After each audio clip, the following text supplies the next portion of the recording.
Alright everyone, welcome back to another video. Last time we showed a British RAF bomber and that had just recently attacked a tanker. It's not up in flames. We're now here. Free Frenchmen rally to the flag. June 26, 1940. Leaders of the French forces, under the leadership of General Charles de Gaulle, left a rapidly growing army of free Frenchmen was enrolled in England to fight side by side with the British Army. Admiral Muselier, I'm assuming that's how it's pronounced, right, who escaped from France in a destroyer, was appointed commander-in-chief of the Free French Navy. A number of vessels manned entirely by French officers and men took part immediately in successful operations.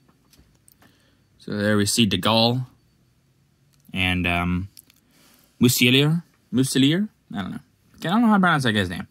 But de Gaulle, obviously, many know who he is. He becomes a leader of France after the war for quite a few years. I don't remember how long it is.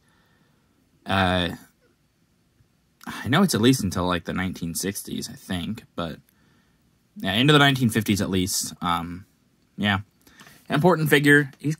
I don't really like him very much. He wasn't very a nice guy, but he was a guy that the French needed at the time. Poles joined the British Allies. June 26th, 1940. Ready to carry on. The Army of the Free Frenchmen was not the only ally saved from the war in France. As soon as it became evident that France had decided to seek an armistice, a large number of Polish soldiers were quickly transferred to England. They are seen here disembarking from a transport, resolved to prove, in the words of M.J. Mikołajewicz, I'm assuming that's Vice President of the National Council of the Polish Republic, the will and determination to preserve in this struggle for the liberation of Poland. And yeah, the Polish forces, they do very well. Obviously, Poland falls. They put up a great defense, but they had two giants crashing down on them. It makes sense why they fall, sadly. But the Poles still fight. They fight in France.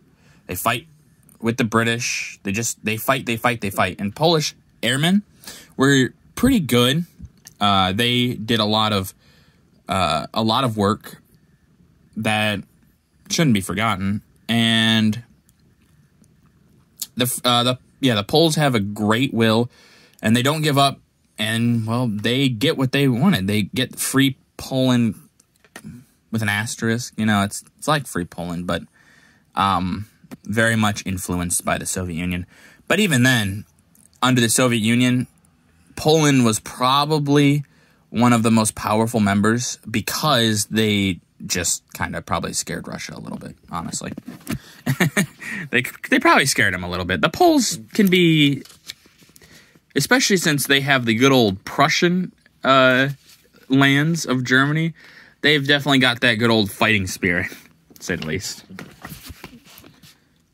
Refugees replace prisoners in Britain. June 1940. Refugees arrive as prisoners leave. The decision to demilitarize the Canal Islands produced many poignant scenes, such as that picture above, as whole families, with what luggage they could carry, sought safety in England. At the same time, German prisoners of war, who are seen below, marching in their embarkation station, were being sent for greater security to internment camps set up in Canada. Here we see these families. They're just, obviously they've been posed up for a picture, but this was very real. It was probably horrid, especially to small children. You know, think your life is being rocked by this world war, and you know you're just a small child. It was probably very hard for many people. And obviously, yeah, they're gonna put the German prisoners in Canada, put them as far away from the enemy as possible, which is kind of smart because in the idea, let's say, and Britain did think this could still happen at the time. They didn't want it to happen, but it could. And the idea that they were invaded, it could be not very beneficial, obviously, to have enemy soldiers imprisoned on your... because then they just get those back right away. So, put them in Canada, which is far away. Even if Britain falls, they're still under lock and key in Canada. Ships carrying internees sunk June 3rd, 1940. The Endor Star torpedoed. On July 3rd, news was received that the Endor Star, carrying 1,500 German and Italian internees to Canada, had been torpedoed and sunk by a German submarine. Many lost their lives through panic in spite of heroic efforts by their British guards. Above, the liner is seen in peacetime, while below are some of the survivors being landed at a Scottish port. So there we see that. And then there we see those. And yeah, it's, you know, pretty sad, especially, you know, because these are guys that are prisoners. And so they survived the hells of war, and then the hells of war creep back in and just rip a lot of them back away. So it's really unfortunate, and I'm sure whoever the submariner was, when he found out later, probably repented a lot, and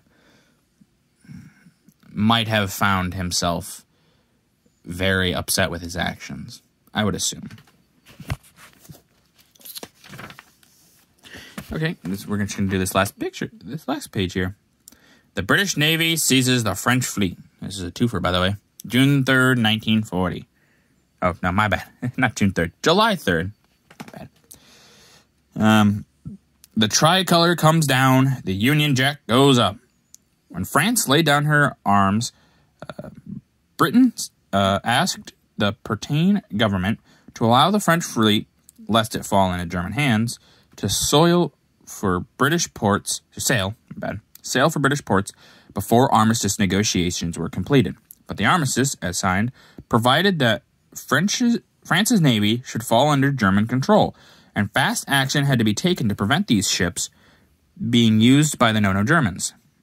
On July 3rd, 2 battleships, 2 light cruisers, many destroyers, and nearly 200 smaller craft, including the world's largest submarine, the Surkoff, were taken over almost without resistance by the British.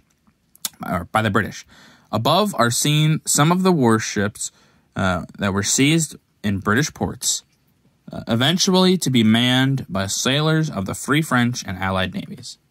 So here we see all the ships. And obviously Britain did this because they didn't want the no-no Germans to get that navy. If they did, the British Navy probably couldn't really handle that. That was a lot of ships. And the British Navy, or the Royal Navy, I should say, the Royal Navy still has the reputation, especially at this time, of being the best navy in the world. So, you know, they would fight and fight and fight, but against a huge other navy, basically Germany's navy would double. I don't know if Britain could handle that. That'd be a massive navy that, honestly, I don't know if many countries could have handled at this time. But alright, that's going to do it for this video. If you guys liked the video, leave a like. If you didn't, leave a comment. Tell me what I can improve on. And as always, subscribe. It's a great help, and I really, really appreciate it. Thank you.